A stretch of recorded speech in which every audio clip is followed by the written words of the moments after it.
डिस्प्लेन में आपका स्वागत है। बजट 2025 संसद का बजट सत्र जनवरी से शुरू होगा। पहले दिन राष्ट्रपति द्रौपदी मुर्मू का अभिभाषण होगा। इसके बाद 1 फरवरी को बजट 2025 पेश किया जाएगा। वित्त मंत्री निर्मला सीतारमण देश का 8वां बजट पेश करेंगे। संसद का बजट सत्र 31 जनवरी से 4 अप्रैल तक प्रस्तावित है। बजट सत्र का पहला चरण 31 जनवरी से 13 फरवरी तक और दूसरा चरण 10 मार्च से 4 अप्रैल तक चलेगा। इस दौरान संसद के दोनों सदनों की जो संयुक्त बैठक के बाद आर्थिक सर्वेक्षण पेश किया जाएगा। किरेन रिजिजू ने एक्स पर एक पोस्ट में यह जानकारी दी। उन्होंने कहा कि राष्ट्रपति द्रौपदी मुर्मू ने भारत सरकार की सिफारिश पर संसद के दोनों सदनों को बजट सत्र 2025 के लिए 31 जनवरी 2025 से 4 अप्रैल 2025 तक संसदीय कार्य की अनिवार्यता के अधीन बुलाने की मंजूरी है दी है। सत्र का दूसरा चरण 10 मार्च से शुरू होगा। इसमें इसके अलावा 4 अप्रैल तक जारी रहने की संभावना है। बजट सत्र में कुल 27 बैठकें होंगी प्रस्तावित हैं। रिजिजू ने कहा कि दोनों सदन 13 फरवरी को अवकाश के लिए स्थगित हो सकते हैं। बजट 2025 आने वाला है। तीसरा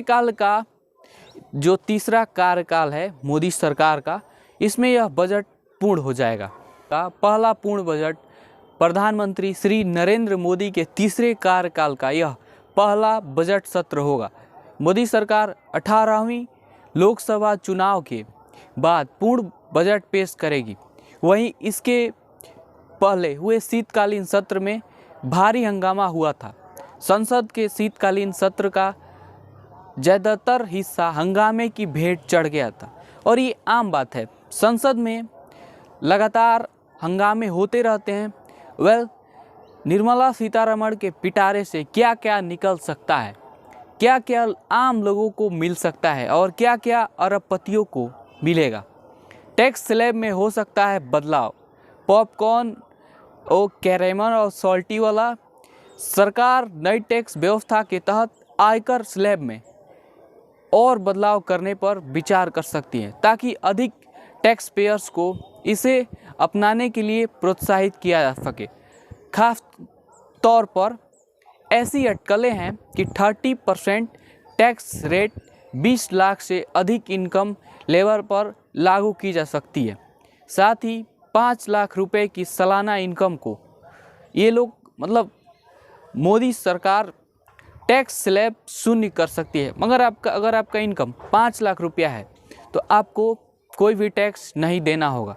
न्यू टैक्स रिजीम के तहत टैक्स स्लैब अगर आपकी इनकम 0 लाख से 0 से 3 लाख है तो आपको शून्य टैक्स देना पड़ेगा। वहीं 3 से 7 लाख पर 5% टैक्स, 7 से 10 लाख अगर आपकी इनकम है तो 10% टैक्स, 10 से 12 लाख इनकम है तो 15% टैक्स, 12 से 15 लाख तो 20% टैक्स देना होगा, 15 लाख से अधिक तो 30% टैक्स लगेगा। इसके आगे कोई खास जानकारी नहीं है। स्टैंडर्ड डिडक्शन में इजाफा, सरकार स्टैंडर्ड डिडक्शन की लिमिट में एक बार फिर बदलाव कर सकती है। पिछली बार न्यू टैक्स व्यवस्था के तहत इसमें इजाफा किया गया था। वहीं इस बार ओल्ड टैक्स व्यवस्था यानी कि ओल्ड टैक्स रिजीम के तहत स्टैंडर्ड डिडक्शन की लिमिट में इजाफा किया जा सकता है। अभी सैलरीड एम्प्लॉय और पेंशनर्स पुरानी टैक्स व्यवस्था के तहत 50,000 और नई व्यवस्था के तहत 75,000 की मानक कटौती का लाभ उठाते हैं। एक्सपर्ट का कहना है कि इसे बढ़ाकर 1 लाख रुपए किया जा सकता है। सेक्शन 80C की कटौती सीमा बढ़ाना।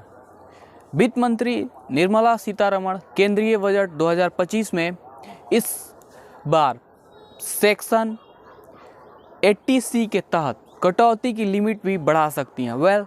ज़्यादा से ज़्यादा टैक्स कलेक्ट करने का एक तरह से रिजीम आ सकता है। मौजूदा समय में सेक्शन 80C के तहत कटौती की अधिकतम सीमा 1.5 लाख है।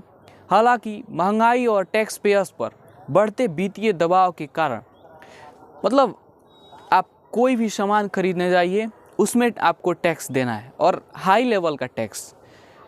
एक्सपर्ट सरकार से इस लिमिट को और बढ़ाने की मांग कर रहे हैं। इसे बढ़ाकर कम से कम 2 लाख रुपए तो होना चाहिए।